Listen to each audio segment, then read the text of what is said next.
আপনার মাল্লা কথা কইছিলেন, আমগো বিয়ের কথা জিগাইছিলেন? হ্যাঁ করেছি। কি কইলো আপনার মা? নিশ্চয়ই এতদিন পর আমার কথা শুনে খুশি হয়েছে, তাই না? আমার মা তোমাকে চেনেই না, আর আমি খুব ভালো করেই বুঝতে পারছি যে তুমি কথায় কথায় মিথ্যা বলার বানোয়াট কথা বল। ফার্দার আর এভাবে করে আমাকে বিরক্ত করবা না।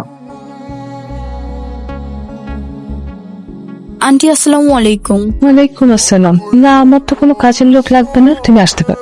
আমি তো কাজের লাগে আহি নাই। তাহলে আমার নাম রাইসা, আমি আপনার বান্ধবী সুরাইয়ার মেয়ে। তো মা কেমন আছে? ভালো আছে আন্টি।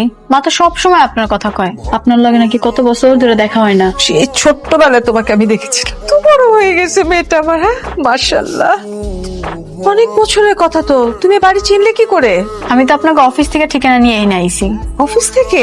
কি ব্যাপার, তুমি আমাদের বাসায় কেন? তুই ওকে চিনিস? হ্যাঁ চিনি, আমাদের নতুন প্রজেক্ট যে বস্তিতে হওয়ার কথা চলছে, ও সেই বস্তিতেই থাকে। আচ্ছা আন্টি, মা কইছিল ওনার লগে নাকি ছোটবেলায় আমার বিয়ে হয়েছে, এটা কি সত্যি?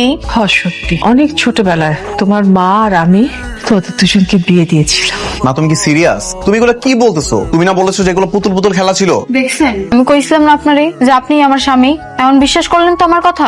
মা যদি সত্যি ওর সাথে আমার বিয়ে হয়ে থাকে, তোমরা এগুলো কথা আমাকে আগে বলো না কেন? তোমার বাবার বারণ ছিল যে ছোটবেলার বিয়েগুলো নাকি পুতুল পুতুল খেলা, এটা কোনো বিয়ে না, তাই বলতে পারিনি।